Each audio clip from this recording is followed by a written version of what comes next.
เกิดเป็นคนนั้นยากจริงนะเพราะพุทธศาสนายิ่งแสนยากเย็นคนไทยโชคดีที่สุดแล้วมีแก้ว3 ดวงงามเด่นมีวัดซึ่งเป็นนาบุญยิ่งใหญ่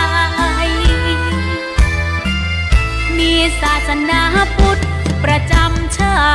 ติไทยอยากหล่ออยากสวย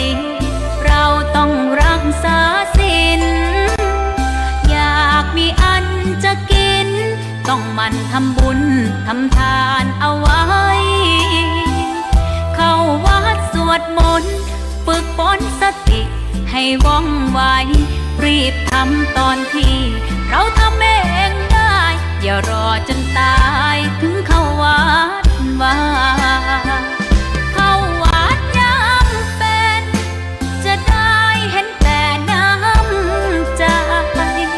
เข้าวัดยามตายจะได้เห็นแต่น้ำ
เจ้ามีความงามเงียบไม่เปรียบเทียบเขาเทียบเราใครมองไม่งามช่างเขาแต่เจ้าก็คือดอกบัวด้วยความสัตย์ซื่อยึดถือความดีเป็นหลักใครรักไม่รักก็ไม่จมปลักมองมัวเมื่อโผล่พ้นน้ำก็เห็นความง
คนที่ใจบุญ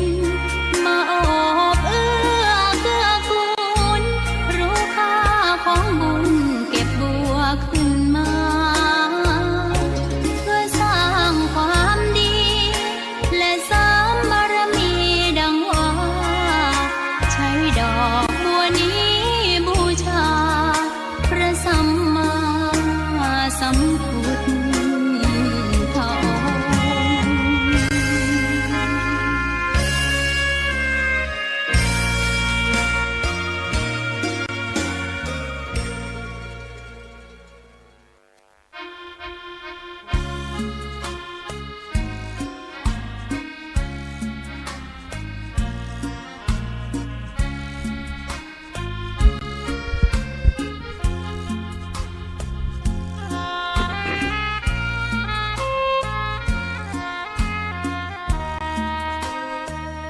ขอนอบน้อมต่อพระรัตนตรัยแก้วเจ้าสามประการ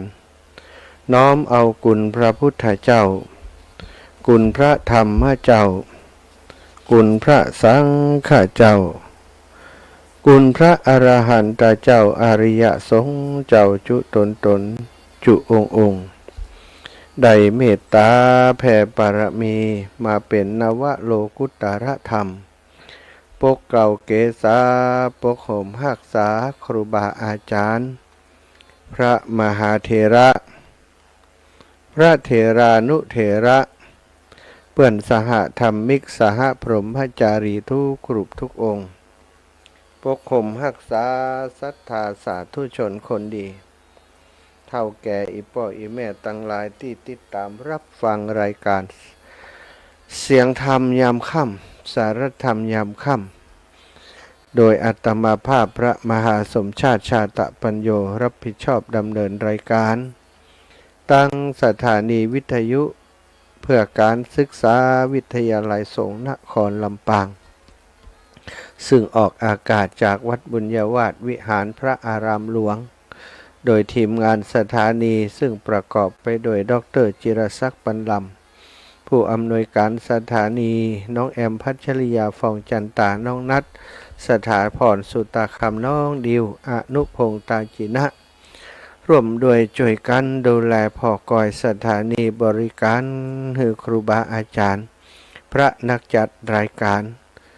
ของสถานีวิทยุวิทยาลัยสงฆ์นครลำปางได้ทำหน้าที่เผยแผ่นำธรรมคำสอนผ่านตั้งสถานีของเฮาตั้งแต่เจ้าถึงค่ำย่ำเย็นดึกดื่นนะก็เป็นประโยชน์ในการที่ผู้มีความสนใจในน้ำธรรมคำสอนจะได้สดับรับฟังพบปะกันวันนี้วันอังคารที่17วันนี้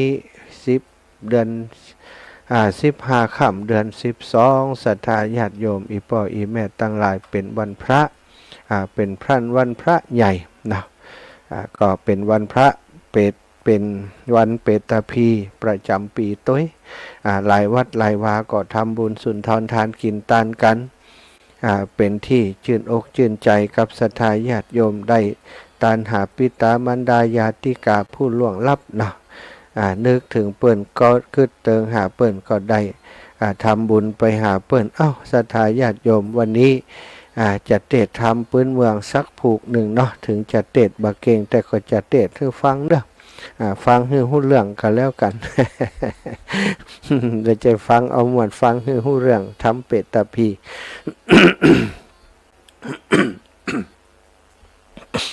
ก่อนจะเทศธรรมก็จะปาศธาไว้พระสวดมนต์ก่อนเด้อกราบพระพร้อมกันกราบหนึ่งพุทโธเมนาโถกราบสองธัมโมเมนาโถกราบสามสังโฆเมนาโถอิมินาสการเรนะพุทธังอภิปูชยามิอิมินาสการเรนะธัมมังอภิปูชยามิอิมินาสการเรนะสังฆังอภิปูชยามิอระหังสัมมาสัมพุทโธภะคะวา พุทธังภาควันตังอาภิวาเทมิสวากขาโตภะคะวะตาธัมโมธัมมังนะมัสสามิสุปฏิปันโนภะคะวะโตสาวกสังโฆสังฆังนะมามิกราบ นะโมตัสสะภะคะวะโตอะระหะโตสัมมาสัมพุทธัสสะ นะโมตัสสะภะคะวะโตอะระหะโตสัมมาสัมพุทธัสสะ นะโมตัสสะภะคะวะโตอะระหะโตสัมมาสัมพุทธัสสะพุทธังสรณังคัจฉามิธัมมังสรณังคัจฉามิสังฆังสรณังคัจฉามิตุติยัมปิพุทธังสรณังคัจฉามิตุติยัมปิธัมมังสรณังคัจฉามิตุติยัมปิสังฆังสรณังคัจฉามิตาติยัมปิพุทธังสรณังคัจฉามิตาติยัมปิธัมมังสรณังคัจฉามิตาติยัมปิสังฆังสรณังคัจฉามิอิติปิโสภะคะวะอะระหังสัมมาสัมพุทโธวิชชาจารณะสัมปันโนสุขาโตโลกาวิทูอนุตตโรปุริสธัมมะสารทิสัทธาเทวมนุสสานังพุทโธภะคะวะติสาวะคาโตภะคะวะตาธัมโมสันทิฏฐิโกอากาลิโกเอหิปัสสิโกโอปันนายิโกปัจจตังเวทิตาโปวินยูหิติสุปฏิปันโนภะคะวะโตสาวกสังโฆอุชุปฏิปันโนภะคะวะโตสาวกสังโฆยายาปฏิปันโนภะคะวะโตสาวกสังโฆสามิจิปฏิปันโนภะคะวะโตสาวกสังโฆยะทิทังจัตตาริปุริสายุขานิอัตถปุริสปุคลาเอสาภะคะวะโตสาวกสังโฆอะหุนายโยปะหุนายโยทักขินายโยอัญชริการะนิโยอนุตตรังปุญญเกตังโลกัสสาติกราบพระพร้อมกันอีกครั้งหนึ่งเนอกราบหนึ่งพุทธังวรันตังสิรสานะมามิกราบสองธัมมังวรันตังสิรสานะมามิกราบสามสังฆังวรันตังสิรสานะมามิศรัทธาญาติโยมไหว้พระสวดมนต์เรียบร้อยนะก็จะได้อุจจาสนทนาธรรมกันวันนี้เป็นวันเปตาภีศรัทธาญาติโยมเท่าแก่อีปออีแม่บางท่านบางคนไปวัดบัดใดไปวัดนะก็ฝากลูกฝากหลานไปตานขันเข้านะคือกับปู่ตานะลุงปู่ย่าตายายปิตามารดาซึ่งได้ล่วงลับมรณาไปแล้วนะศรัทธาพ่อแม่พี่น้องเท่าแก่ทั้งหลายบางครั้งบางทีสายตาของคนเฮาพอแค่ระยะใกล้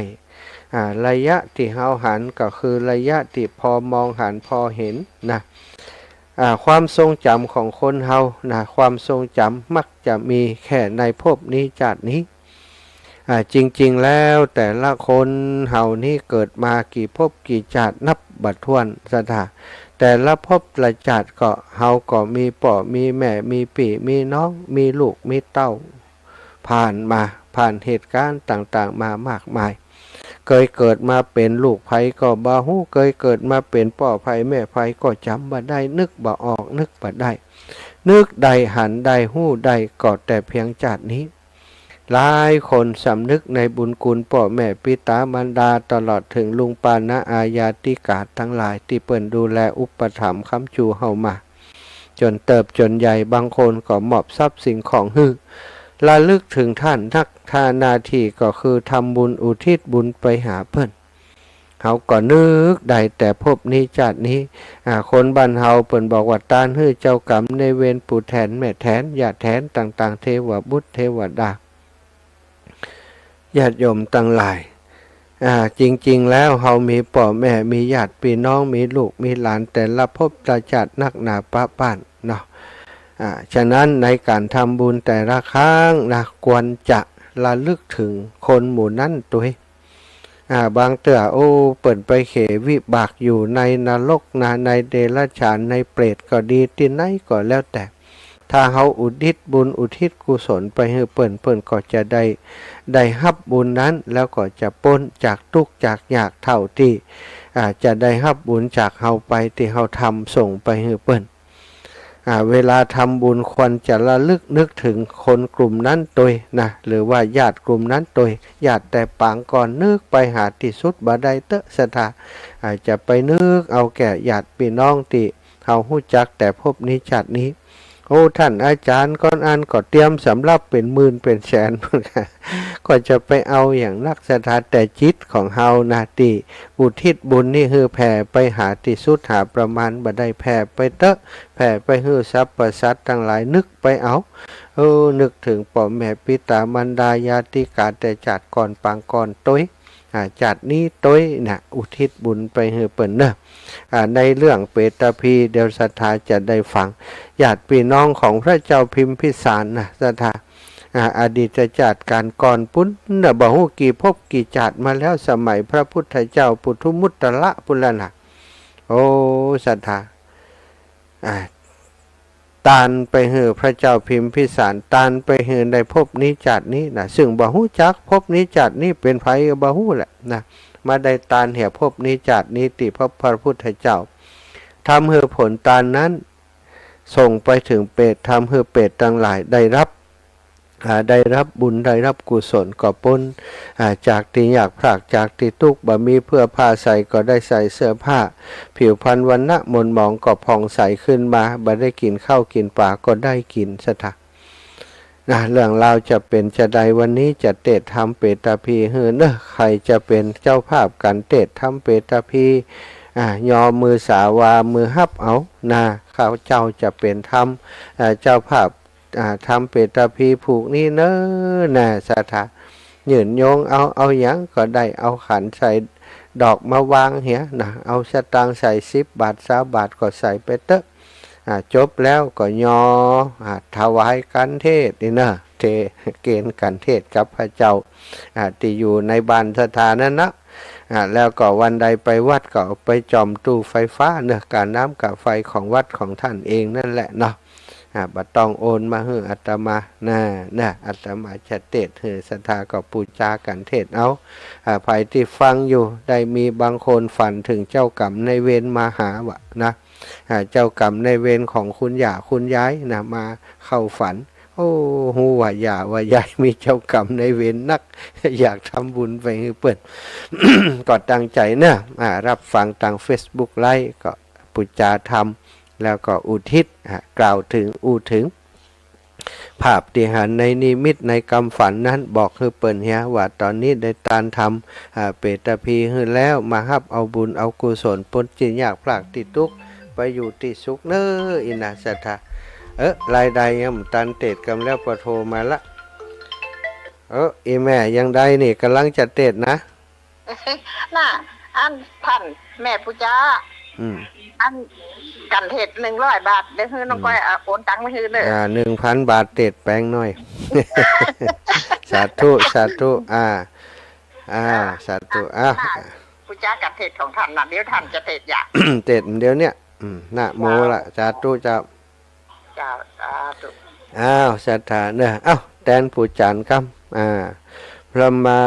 จโลกาธิปติสหัมปติกัดอัญชลีอาทิวลังอาญาจทะสันติทาสตัปปราชักขชาติกาเทเทตุธรรมังอนุกัมปิมังปะชังอาราธนังกโรมานะโม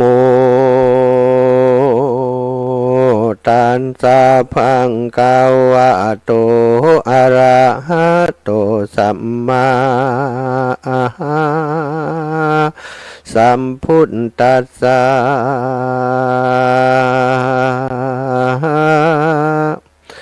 อัฏฐโขภะคะวะราชาคะเหวิหารติเวรุวะเนนิสสายะสัทธาอิมังธรรมะเตสนังอะหะริตัวพิมพิสารังอาลัมปติราชาจินเตสีมาตาปิตาจะญาตากาไมหังการกาตานิกุศลธรรมานิยาติเปตาอาราภติติ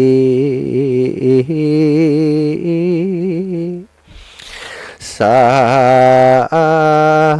ธาวดุลาสะปุริสาตั้งหลายจุงตั้งโสตาภาสัตหูดาฟังยังลัสสะธรรมมเทศนาแห่งพระพุทธเจ้าอันเจอว่าเปตาปรีดังเฮาจักวิสัชจันนาไปนานิเตออาติเตกาเลปางเมื่อพระพุทธเจ้าแห่งเฮายังสถิตสำราญยังอยู่ในแก้วกูเวรุวนารามอันเป็นที่โปรดเมตตาเทศนาธรรมแก่ปัญนาสัตว์ทั้งหลายยามนั้นนาพระยาปิมพิสารก่อยังสำราญอยู่ในห้องปราสาทแห่งตนรัตติยาในกาลคืนจักดาไกลลงมาแล้วพระยาเจ้าปิมพิสา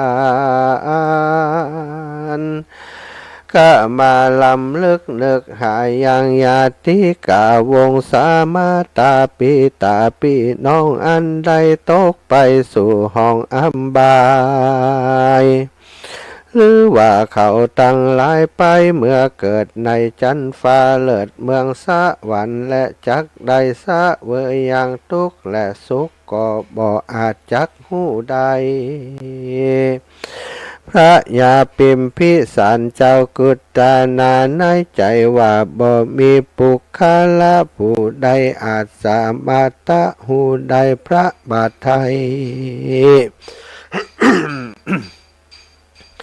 สัพปัญโยเต่านั้นจริงจักแก่ยังความสาลังสังกาสันเตหะอันสงสัยแก่คนและเทวดาทั้งหลายจะแลกันพยาปิมพิสารเกิดคะนิ่งในใจดังอันแล้วจึงมีอัญญาหือเสนาอัมมาจัดแจงแต่งดายังข้าวนำโภชนาอาหารพร้อมด้วยปาริวารอันมากเสด็จเข้าไปสู่อาวาสเวรุวันอันเป็นที่สำราญแห่งพระทศพลญาณแล้วก็ย่อมือสานกราบไหว้วันตาว่าพันเตภกวาข้าแด่พระพุทธเจ้าตนตะลงกลอนันตาหาติสุดบ่ได้ ข้าบาทไทยขอพุทธชาธรรมยังอันว่าปุคคลาผู้ใดมีใจศรัทธายังเจือในกุลแก้วตึงสามอันใดหือตานเข้านำโภชนาอาหารทะไว้เป็นตาน อุทิศแก่ผู้เป็ดอันได้รับทุกขเวทนาในสัมปาลิยกะพบไปนาเป็นอันชื่อว่าปุคลาผู้นั้นมีความกตัญญูกตเวทิตาถูกตามแบบเบาจาริตประเพณีโบราณอันโพธิสัตว์เจ้าตั้งหลายกระทำมาแต่ก่อนกระทำบุญอุทิศส่วนบุญไปหายังปิตามารดาพ่อแม่ครูบาอาจารย์อันใดสืบแต่นยังเข้าของสัมปติให้นากามมาเขตเมื่ออยู่เมืองคนได้ชื่อว่าปุคลาผู้นานเป็นผู้มีพระญาปัญญาอันนักปราชญ์หักยกย่องว่าเป็นผู้มีความกตัญญูตา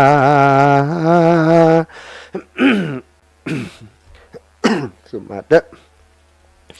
ตอบแทนคุณพ่อแม่ปิตามารดาฮือเข้าเจ้าเหล่านั้นฮือได้พ้นจากทุกข์ฮือได้ถึงสุขจุงปากันตกแต่งอย่างจตุปัจจัย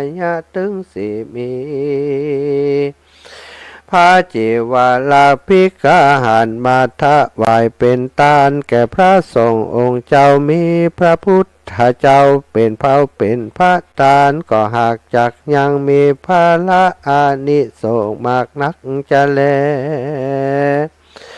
ดูลามหาราชากันถึงเดือนสัตว์เดือน12มาไข่มาหอดจายมพิบาลก็ปรงอนุญาตปล่อยยังบรรณาสัตว์เฮือนรกเฮือใดมาเยี่ยมยังฝูงหมู่ลูกหลานพ่อแม่พี่น้องครูบาอาจารย์สามีกาลูกเต้าอันอยู่เมืองคนเฮือใดลุบเอาส่วนบุญส่วนกุศลอันเขาตั้งหลายกันว่าพุงเป็ดตั้งหลายขึ้นมาหอดแล้วเขาก็รีบเสาะแสวงหาหมู่ญาติกาพี่น้องอันอยู่แห่งห้องเมืองคนหวังว่าจากได้หับเอาส่วนบุญกุศลเหือตนพ้นจากอันเป็นเป็ดตาวิสัยส่วนพุงเป็ดตั้งหลายอันเป็นพอเป็นแม่ปู่ย่าตายายก็รีบพาผายเล่นไปหาลูกเต้าหลานเล่นส่วนเป็ดอันพุงสัตว์เป็นลูกหลานเล่นก็เล่นไปซ้อหายังปิตามารดาปู่ย่าตายายแห่งไผ่มันซ้อไปตัวเขตทองผู้เป็นน้องก็เล่นไปหาปีผู้เป็นปีนันนาก็เล่นซ้อหาผู้เป็นน้องตัวแห่งองเกหาส่วนเพศผู้เป็นสามิกากาเล่นไปหาอย่างปาลิยาเมียเก่านั้นเราก็เล่นไปหาผัวหักเล่นเสาะหาตามเกหาและกองน้อยใหญ่พับเรียบไขว่ไปมา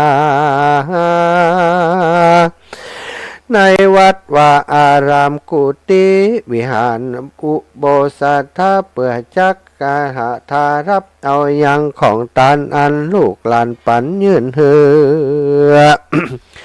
บางผ่องก็ได้สำแดงเหือหันตัวตนบางผ่องก็เข้าไปนิมิตกำฝันฝูงของฝูงหมู่ญาติอันอยู่เมืองคนกันว่าฝูงเป็ดตั้งหลายได้ยินกฎหมายได้เจอเขาก็จืนสู่ยินดีได้ฮับเอาตานะเปตพรี เขาเหล่านั้นก็อนุโมทนาเฮือลูกเฮือหลานได้อยู่ดีมีสุขเฮือมีโชคมีลาภสักกาลาพ้นจากพยากังวลอนอันตรายเฮือได้หมั่งมนตุนเต้ามีเขามีของมีเงินมีทองกินก็อย่าได้หมดจกก็อย่าได้เสียงฮือมีอายุมันเตียงยืนยาวจะแลปันดังฝูงเพ เพศลางพ่องก่อจา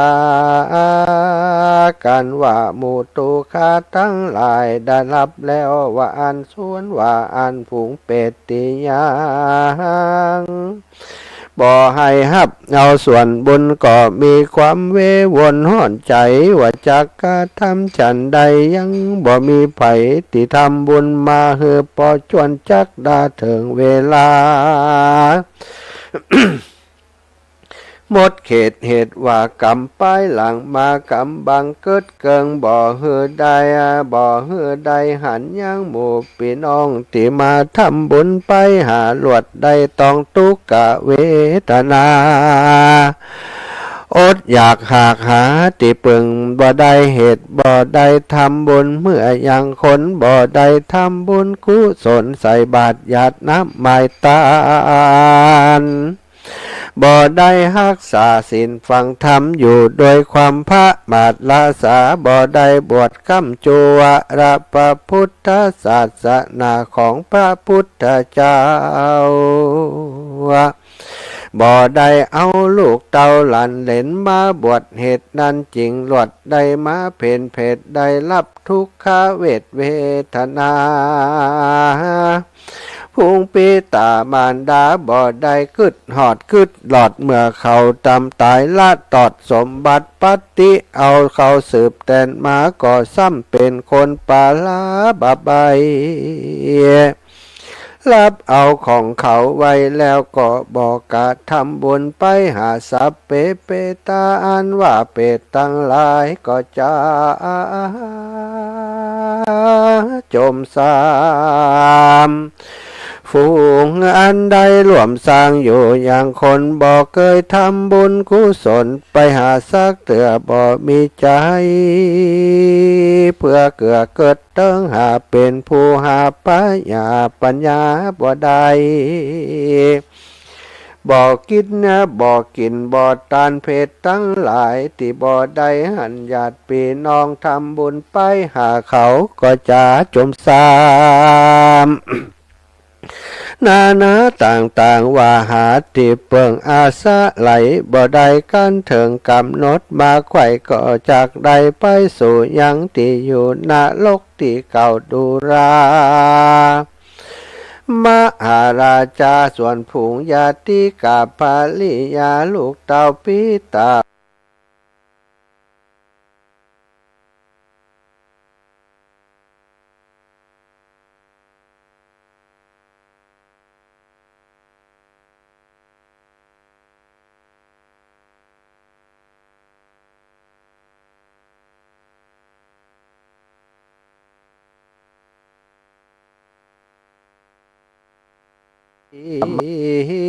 อัตตาญาณว่าเกิดในอริอันว่าปุคาลาผู้นุษย์ผู้มีพระญาผู้มีศรัทธาอย่างเชื่อในคุณแก้วสามพระการปากันกระทำบุญฮือตานบ่ขาดอาสาอุตสาอุทิศญาตินำไปหากันใดอนุโมทนาแล้วขอจูจงเบอเกิดจันฟ้าเลิศเมืองสาหวรรค์ขอเฮือมีสุขสำราญบ่อยาจะแลธรรมเตสนังตั้งสุดตัวกันพยาพิมพิสารได้ฟังอย่างละสัทธรรมเตสนาเมียนแล้วก็เสด็จไปสู่ยังที่อยู่แห่งตนก็มีแล้วตั้งแต่แรกนั้นมาพยาพิมพิสารก็ปาหมู่เสนาอามาตย์ปจานะหลัดตั้งหลายกระทำบุญเหือตานบ่ขาดบ่ปะมาตลาสาหากได้ดับจีวากล้ากราดจากมนุษย์สาจัดเมืองคนบ่ได้ทุกจนอดอยากทุกภาวะจัดเป็นดีเป็นเศรษฐีมีห่างอยู่ต่างกินเตตันมีสุขสำราญแต่ดีลีในภาวะจัดนี้และจัดนาทะหลับ เมืองฟ้าและเนรปานบ่อยากจะแลนาขียาสังวันนาจะห้องเหตุเปตตาปีก็บังคมสมเด็จอ้าวศรัทธาญาติโยมตั้งหลายเปตตาพีจบไปแล้ววันนี้หมายมีมูลศรัทธาแม่บัวเย็นจันทบปูจากันเทศอุทิศะไปหาป่อหลวงน้อยแม่หลวงบัวสมุทรจักรและมูลศรัทธาแม่สุขคำป่าแล้วก็ได้ปูจายังกันเทศเพื่อจักอุทิศะผลบุญตานไปเฮือกับญาติกาวงวานทุกลูกทุกนามทุกตนทุกองค์ที่ได้มีอุปการะที่ได้พบกันในพบก่อนจัดก่อนทุกตนทุกองค์แม้มีมูลศรัทธาแม่ย่าคำแต้มคมนะก็ได้ปูจายังกันเตดเปตพีเพื่อจะอุทิศะผลบุญตานไปเฮือยังเจ้ากรรมในเวรปิตามารดาญาติกาผู้ล่วงลับมาละนาไปสู่ปาละโลกไปหน้าโยมนายวรากรแต้มคม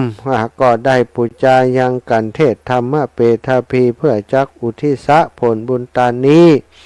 ไปเฮือยังเจ้ากรรมในเวรของตนตัวเขาเจ้าและตนตัวของแม่ย่าคำแต้มคมซึ่งเป็นย่าของโยมวรากรแต้มคม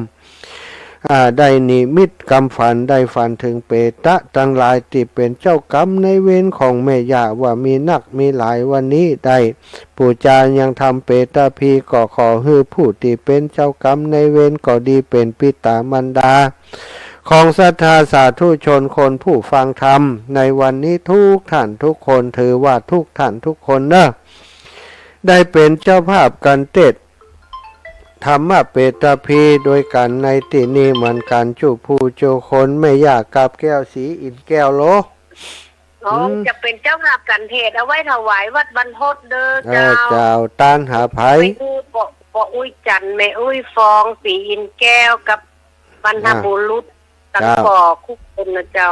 ตั้งปอตั้งแม่ยอขันไว้นี่เอาไว้ถวายท่านอาจารย์เลยเจ้าได้แล้วแต่เลยจะไปเจ้าสาธุสา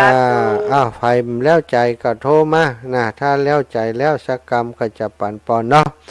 ก็เป็นธรรมะเปตพีเป็นธรรมประเพณีนะสถาญาติโยมเปิดนิยมเตดกันในเปตพีตลอดถึงประเพณีต่างๆติดตันหาผู้ตายเจริญปอนนี่อยู่ไหนเจ้าท่านเจ้ายังไงท่านหม่อนแล้วจะนี่อันนี้เราเคยเพื่อนโป้ยจันมูนิเจ้ากับอันก็อุ้ยจันมูนิเจ้าก็อุ้ยสองมูนิเจ้าสองคนเจ้าเดี๋ยวคุณได้กับเจ้าได้แม่เซมุนีแก้วตานไปหาปุพกาลีปออุ้ยอย่างก็ตะกี้ว่าเห็นไหมปออุ้ยจันมูนิแก้วปออุ้ยจันมูนีแก้วและก็แม่อุ้ยสองมูนิแก้วสาธุไปจุจอดรอดถึงเปิ้นเนอะหับสายอื่นก่อนเรียบร้อยแม่ซิมุนีแก้วเด็กหญิงสุภัตตาคำปะแล้วนมัสการเจ้าหมดแล้วครับผลไม้ผลไม้หมดแล้วครับเจ้าหมดแล้วเจ้าแม่เลี้ยงหมดแล้วก็เจ้าฉันหมดแล้วก็เจ้ากล้วยไข่หมดแล้วจะไปเอาแฮมอยู่ไอ้เจ้าผู้จัดการเศษเดี๋ยวโอนไปให้เจ้าเผื่ออุทิศบุญกุศลไปให้ป่อหลวงกองคำแม่หลวงมุ้งคำไปแล้วเจ้าสาธุป่อหลวงกำคำแม่หลวงมุ้งคำไปแล้วสาธุสาธุค่ะป่อท่านอาจารย์ไหว้สาด้วยความเคารพครับโอ้อาจารย์ไม่ธรรมดานะเนี่ยให้ไปทันพวกที่ว่าญาติเสียไปแล้วนะจ้าดีมากเลยอาจารย์โอ้สาธุครับขอบอาจารย์เป็นโฆษณาแบบนั้นอย่างเงี้ยแน่นอนเลยขอบคุณครับขอบคุณครับพวกอีน้อยนี่ก็เจ๋วเลยเนี่ยสาธุดีกว่าโฆษณาหาเงินที่แน่นอนกว่าสาธุครับ3 ปีนี่ก็รุ่งแล้วเนี่ยสาธุครับดีมากเลยครับขอบคุณครับครับคุณครับแต่ผมไม่ได้เรียนผมเป็นเด็กกภัพบุญรักษาครับผมไม่ได้ศึกษากันนะกราบขอพระอาจารย์เจริญในธรรมครับที่อาจารย์ ครับผมครับผมตุลุงกิจ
นรกก็ดี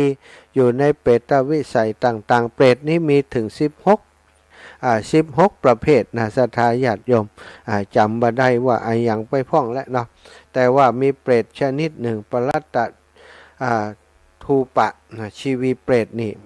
จะรับส่วนบุญส่วนกุศลได้ส่วนเปรตอื่นๆแล้วท่านอาจารย์อุทิศไปให้จะถึงก็ศรัทธาก็ถึงโมดศรัทธาแต่ว่าฮับบ่ได้เตื่อบ่ได้เหมือนกับว่า อุทิศไปให้ก็สั่งสมเอาไว้หั่นเทวดาเพิ่นก็แยกเป็นส่วนไว้ให้ของคนชื่อนี้มีญาติชื่อนี้อุทิศมาให้แต่ว่าเขามาฮับมันได้เตื่อก็เหมือนกับไปรษณีย์นะครับศรัทธาของส่งไปให้คนนี้เปิ้นบ่มาฮับเตื่อรอจนเปิ้นมาฮับเปิ้นได้มีเวลาเดินทางไปฮับบัดติดภาระธุระอย่างแล้วเปิ่นไปฮับได้เปิ่นก็จะไปฮับส่วนบุญส่วนกุศลนั้นเปิ่นไปอยู่สวรรค์ปุ่นแล้วแล้วอาจารย์จะเป็นอย่างใดสวยอยู่สวรรค์ก็ได้สถาไปเตรียมไปเติมยังสัมปัตติทิพย์ของเปิ่นเปิ่นจะได้อยู่เมินอยู่นานอยู่ในสวรรค์วิมานนั้นบ่ต้องมาเขวิบากแหมอยู่เมินนานถ้าหมดบุญแล้วก็มาเกิดก็จะได้กำเนิดที่ดีเกิดในขกูลที่ดีคนที่มีบุญมีกุศลนี้นี่มีหลายคนได้สอบถามได้ได้จาสนทนากันว่ามันจะแต้บัดแต้อาจารย์เวลาทำบุญไปแล้วจะไปถึงผู้ที่เปิ้นตกทุกข์ได้อยากเป็นเปรตทั้งหลายก็มีนิทานตั้งหลายเรื่องเนาะอยู่ในพระไตรปิฎกในพระสูตรต่างๆศรัทธาญาติโยมที่เปิ้นประพันธ์เปิ้นแต่งมาเอามาจากมุขปาฐะของพระสัมมาสัมพุทธเจ้าเวลาพระพุทธองค์จะเทศนาเรื่องนั้นเรื่องนี้เนี่ยส่วนใหญ่ก็จะยกอดีตนิทานหรือว่าเรื่องราวที่พระองค์ไปประสบพบหันมาพระมหาโมคคัลลานะไปเจอเปรตหลายที่หลายแห่งเนาะเปิ้นก็เอามาเล่าให้พระพุทธเจ้าฟังพระพุทธเจ้าก็ยืนยันคำเล่าของพระมหาโมคคัลลานะใจไวละทำขันใส่ดอกเรียบร้อยเดียวจะตานหยาดน้ำไปให้เจ้ากรรมในเวรโลกประจำปัวขอให้อโหสิกรรมให้ข้าเจ้าหายวันหายคืนเน้อเจ้าสาธุที่บอกบุญเจ้าโอ้โยมแม่มนวันเล่ากุลนะมีหลายท่านหลายคนได้รับฟังต่างเฟซบุ๊กไลฟ์นะแม่ป้าสมคิดโยมปิสมคิดบุตรประสะแม่สีทรเปรมจิตโยมแอมาลิตรียาพันธ์คุณแม่โยมแม่ซอกุลคุณปราณีสิบพลางแล้วก็แม่บัวขี้ท่าโปแม่จิรพันธ์โมป้อ โยมแม่บัวขี้กราบไหว้ศาลเจ้าโยมแม่บัวขี้รับชมรับฟังอยู่แม่จงดีเชื่อกันทาก็รับชมรับฟังอยู่โยมน้องต่อยก็รับชมอยู่โยมรันจวนอินแสงกราบสาธุไหว้ศาลเจ้าคุณโยมชุติการรอดพยัญกราบสาธุเจ้านะนุชดาพรอุปนานก็กราบสาธุเจ้าแม่ลำดวนแต้มคมนะโอ้ได้ฟังอยู่เนาะสาธุเหมือนกันเนอะโยมน้องสุขโยธินก็ได้รับฟังอยู่นะโยมอัมพรที่อินนะอัมพรที่อินโยมก้อยหรือว่าโยมน้องก้อยคำป่าแล้วแม่คำโยมสุภัตตาคำป่าแล้วก็รับฟังอยู่นะอนุโมทนาบุญขอบคุณกับทุกท่านทุกคนติดตามเพื่อกำลังใจและรับฟังติดตามการจัดรายการของอาตมาทุกวันศรัทธาญาติโยมผู้ที่ เป็นเจ้าภาพการเทศน์การธรรมในค่ำคืนนี้เนอะฮับปอนแม่บุญเกียรติบ้านแม่กงสายไม่ได้รับแม่บุญเกียรติฮับสายแม่บุญเกียรติก่อนเนอะเจริญปอนแม่บุญเกียรติเดี๋ยวฟังอยู่เด้อโอ้สาธุทุกวันวันที่ไปสีน้ำท่วมตัวอยู่กาดน้ำโถงเจ้าก็ฟังอยู่โอ้เจ้าฟังอยู่ล่ะเจ้าน้ำตาไว้ตกโอ้อินดูเขาเนาะแม่เนาะสงสารเพิ่นเนาะเจ้าได้รับความลำบากมนหมองเป็นโรคซึมเศร้ากันเยอะเลยช่วงนี้คนที่เจอน้ำท่วมวันนี้กำลังมาตกปุ่นให้มึงกะนั่นแหละพาธนาไปตกที่อื่นนะพาธนาไปตกที่อื่นอ้าวสาธุนะแม่นะอ้าวศรัทธาญาติโยมที่เป็นเจ้าภาพการเทศน์การทานแห่พาธนาไปตกที่อื่นนะเจริญปอนแม่สีทอนอ้าวศรัทธาญาติโยมที่เป็นเจ้าภาพการเทศน์การทานที่รับฟังกันนี่โอ้แม่สีทอนโผล่มาแหมแล้วเจริญปอนแม่สีทอนเจ้าฟังอยู่อุทิศบุญเลยอุทิศกุศลไปคือคุณพ่อคุณแม่เนอะคุณพ่อคุณแม่ญาติกาวงวานมูเป็นทั้งหลายมูเจ้ากับนายเวรทุกๆนี่เนอะสาธุเว้นอะไรมาจองเวรจองกรรมตกกันเนาะสิกรรมกันเลยสาธุเอาบุญให้เปิ้นเนาะจ้าโอ้แม่ว่าดีแต่เด้อดีเธอปอ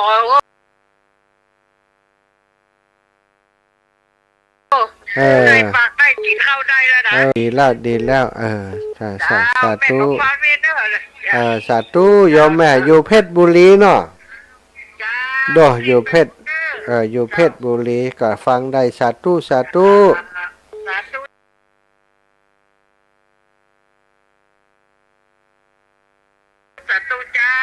หับไปเลยแม่เพนน่ะลำปุนอีแม่รักษาเจ้าโยมแม่วันนี้ไปทำบุญที่วัดแล้วไปยันสลากพระธาตุลิพุนชัยจ้ะโอ้หม่อนก็ค้นนักก็โอ้ยตึงหม่อนตึงห้อนห้อนอากาศห้อนล่ะเจ้าห้อนขนาดเลยลำปุนบ่ได้เข้าน้ำท่วมเนาะโอ้ยท่านหัวมีแย่เลยแย่อากาศร้อนอย่างเดียวแรงอย่างเดียวแล้วก็เจ้าแล้วมาขำนี่ฝนตกเหมือนกันนะเจ้าล่ะเจ้าสารเจ้าเขามันนึกถึงตีเป็ดไงเนาะสมัยได้แต่พุทธกาลมาจนถึงปัจจุบันนี่นะเจ้าแต่ละวามันก็มีเป็ดเหมือนกันเนาะมีกะวัดก็มีบ้านก็มีครับคนใหญ่วัยชราเนาะเจ้าใจดูเนาะเจ้าโยมแม่เจ้าสาธุนะสาธุเจ้ามาเป็นกำลังใจเจ้าเป็นกำลังใจมามาจากกันสาธุเจ้าแม่เพนน่ะลำพูนคนละปูนศรัทธาเนาะก็ปั่นป้อนได้ก็ฟังโทษจะปั่นป้อนก่อนสำหรับการเทศน์เนอะสาธุชัยยาสิทธิดิลิหาจาในวันนี้หากก็เป็นวันดีสลีสุปปมังคัลละอันผ่าเสริฐล้ำเลิศยิ่งกว่าวันและยามทั้งหลายวันจันทร์ที่17เดือนกันยาศักราชพระพุทธาได้2567พระวสาวันนี้เป็นวัน 15 ค่ำเดือน 12นะเดือนเปตพีมูลศรัทธาคณะศรัทธาญาติโยมท่านเจ้าทั้งหลายก็ได้มาได้ทำบุญสุนทรทานได้กินได้ทานเนื่องในวันเปตพีในวันนี้ได้ทานหาพิตามันดายาติกาที่เปิ่นล่วงลับมรณะไปสู่ปาลโลกไปนาและวันนี้อาตมาภาพก็ได้เอาธรรมเปตพีมาเทศมีศรัทธาญาติโยมท่านสาธุชนทั้งหลายอีพ่ออีแม่ทั้งหลายที่ฟังรายการทุกท่านทุกคนก็ได้ร่วมเป็นเจ้าสำรับการเทศน์การธรรมในค่ำคืนนี้ก็ขอบุญกุศลที่ท่านเจ้าทั้งหลายได้เป็นเจ้าภาพการเทศน์การธรรมในวันนี้ให้ได้มาปกปักรักษาปกเกาเกษามูลศรัทธาท่านเจ้าให้ได้อยู่ดีมีสุขให้ได้มีอายุมันขวัญยืนจิตเจตนาอันเป็นบุญเป็นกุศลที่เป็นเจ้าภาพเจ้าศรัทธาสำรับการเทศน์เปตพีในค่ำคืนนี้แม้นว่าศรัทธาท่านเจ้าจักอุทิศผลบุญตานี้ไปคือกับญาติทั้งหลายที่ล่วงลับมรณะไปสู่ปรโลกไปน่าจะเป็นญาติกาจากภพก่อนชาติก่อนก็ดีจะเป็นญาติกาในภพนี้ชาตินี้ก็ดีให้เขาเจ้าทั้งหลายนั้นที่อยู่ที่ยากที่ลำบากให้ได้มาฮับเอาบุญเอากุศลไปถ่ายไปถอนให้ได้พ้นจากที่ยากให้ได้พรากเสียจากที่ทุกข์คือได้ถึงสุขเป็นที่แล้วคือเมืองแก้วยอดเนรปานบุญสมปานติศรัทธาท่านเจ้าทั้งหลายได้กระทำปั่มเปงในบุญในกุศลในทิคาการะบัดนี้ยามนี้คือย้อนลอยถอยหลังมาปกปักรักษาท่านเจ้าให้ได้มีอายุมันขวัญยืนให้ได้หมั่งมูลตุนเต้าชัตตาจักฮีก่อปันมาจักหาก่อปันใดจะเดินทางขึ้นเหนือล่องใต้ฉันใดก็ขอให้ได้ปลอดภัยในทุกเส้นทางแม้นว่าปรารถนาเอาอย่างสุขสมบัติมีมนุษย์สมบัติสวรรค์สมบัตินิพพานสมบัติก็ขอกรรมคำปรารถนาความปรารถนาของศรัทธาญาติโยมทุกท่านทุกคนจงสำเร็จโดยพลันจงสำเร็จโดยพลันจงสำเร็จโดยพลันดังที่สลีสัพปัญญูพระพุทธเจ้าพระองค์ได้เมตตาประทานพรอันประเสริฐเอาไว้วายะถาวาริวหาปุราปาริปุเรนติสาคารังเอวะเมวะอิโตทินังเปตานังอุปกัปปติอิชิตังปฏิตังตุมหังขิปะเมวะสมิจฉตุสัพเพปุเรนตุสังกปาจันโทปนะระโสยถามณิโชติระโสยถาสปิติโยวิวัจจันตุสัพพะโรโควินาสตุมาเตภวัตวันตรายโยสุขีทีขายุโกภวะอภิวาทนาสีลิสานิจังวุธาปจายโนจัตตาโรธรรมาวัฏันติอายุวันโนสุขังพลังนิพพานังปะระมังสุขังอ้าวแม่ลัดดาอากาเลือนจะได้จิมากำเดียวหายแช่บะฮะแม่ลัดดาอากาเลือนโทรมาแหมใหม่โทรมาแหมใหม่บริปะกันหลายวันแล้วนี่โทรมาแม่ลัดดาอากาเลือนโทรมาได้เนอะโยมแม่หรือว่าจะโทรมาช่วงที่จัดรายการไปเชียงใหม่ก็ได้เนาะแม่ลัดดาอากาเลือนโทรมาแล้วเจริญพรโยมแม่จ้ากลับไปศาลเจ้าเจริญพรนี่แม่ปิดวิทยุก่อนอู้ได้เลยอันนี้แม่โทรเข้ารายการพระมหาสมชาติใช่ก่อนใช่แม่จะโทรไปไหนอันนี้แม่โทรแม่ฟังทางโทร YouTube เนี่ยตู้ลูกจัดรายการออก YouTube โดยออก Facebook โดยเจ้าแม่จะให้เอาห้องกันทำ100โอนมาเดียวเนี่ยได้เลยปั่นปอนให้แล้วตะกี้ฮับเลยยังเจ้าฮับแล้วฮับปอนก่อนแล้วก็โอนมาลุ้นนะจะโอนมาเดียวเนี่ยสาธุเจ้าโยมแม่อุทิศไปให้เพิ่นเนาะสุขภาพเจ้าสุขภาพแข็งแรงเด้อพลานามัยสมบูรณ์เด้อสาธุสาธุสาธุโยมแม่ลัดดาอากะเรือนเจริญพรแม่บุญนักวุฒิเดชแฮปปอนไว้ตึกเป็นนอเจ้าผ้าพาเจ็นรู้เสด็นไปโอ้เสียงตั้งปุ่นตึงตั้งฝนลดลงก่อนตกผ้าพาตั้งจะตอน5 โมงกำหนึ่งแล้วดูฝ โอ้แสดงว่าตกหนักหนาเรามัดระวังเนื้อใกล้น้ำก่อนอ่ะใครน้ำไม่จางนั่นนะจ๊ะระมัดระวังเด้อจ้าพูดกับเจ้ากับฟังอันทุกเจ้าลุงยองนะจ๊ะแต่ว่าทุกเจ้านั่นเจ้าเดียวกับฟังได้ผ้าพาจนจะเด่นไปไปจ้าสาธุแม่ฮับสายตั้งวังเหนือก่อนเจริญปอนอีแม่ฮับแล้วปิดชัยยุก่อนเจริญปอนเจ้าแม่ไผ่แม่เอ้ยกะเจ้าฝนตกก็วังเหนือโอ้ตกเนี่ยสีวังเจ้าเลยตกมากเจ้าอาจารย์น้ำบ่ขึ้นก็โอ้น่ากะอย่างใดเนาะฝนตกมันเป็นพายุจะตกเหรอน่ะเดี๋ยวมันเป็นพายุอย่าฝนอย่างแล้วอย่าแจ้งมาเปิดนั่นไขประตูออกมาพร้อมอย่ามาเลี้ยงแต่ว่าอันนั้นก็เรียกว่าหนุ่งเอกะหนุ่งอันออกทางวันตกน่ะโอ้น่ะออกวันตกมันนั่นแดดลงทางปุ่นเนาะเจ้าไม่หลับนะเจ้าตามหาพ่อหาแม่หาน้องโอ้ดีแล้วอนุเจ้ากำได้เว้นเจ้าอนุโมทนาบุญด้วยแม่เนอะสาธุเจ้าสาธุแม่จ้าใจสาเจริญปอนแม่สังเงียมใช้น้ำนมัสการเจ้าท่านอาจารย์สดไปเวียงปะเปากันนี่กูหาขอโทษนั่นนะเจ้าเนอะเจ้าได้กะสายมันนักล่องไปนั่นแหละฝนตกกับเจ้าฝนตกอยู่แต่ว่าบ่ปนักจะได้แม่ตอนเจ้ากำมาแรงนี่ก็ตึงตั้งก็ยังตกกำเตือนก็เจ้านี่แต่เจ้าก็เกือบจมได้ไปตักบาตรฝนตกพัดก็จะบุญก็เลยได้ไปเจ้าท่านสบายดีกับเจ้าสบายดีเนอะแม่เนอะสบายดีเจ้ากับเจ้าแม่เดินดงอยู่โอ้ไปเดินได้อย่างข่าวมันหน้าฝนพุ่นกันแล้วออกภาษาแล้วกฐินอย่างพุ่นเนาะแม่ก็เป็นห่วงฝนตกแกไปอยู่มาได้มาเดินเจ้าขอบคุณนี่แม่นะเวลาหมดแล้วเนอะ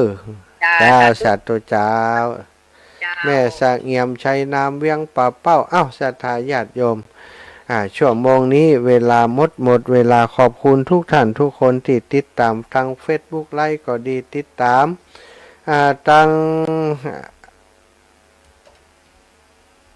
YouTube ก็ดีติดตามทางวิทยุอยู่ในขณะนี้ก็ดีคงจะเชื่อมสัญญาณไปหลายที่อยู่มีพี่น้องตังวังเหนือฟังอยู่พี่น้องเวียงปะเป้านะก็ฟังอยู่ขอบคุณเนอะสถานีทุกสถานีที่เชื่อมสัญญาณลิงก์สัญญาณไปเมื่อค่ำยามแรงนี้วันเปตตาพีครูบาอาจารย์ส่วนใหญ่เปิ้นก็ปาทำวัดสวดมนต์เนาะแต่อาตมานี้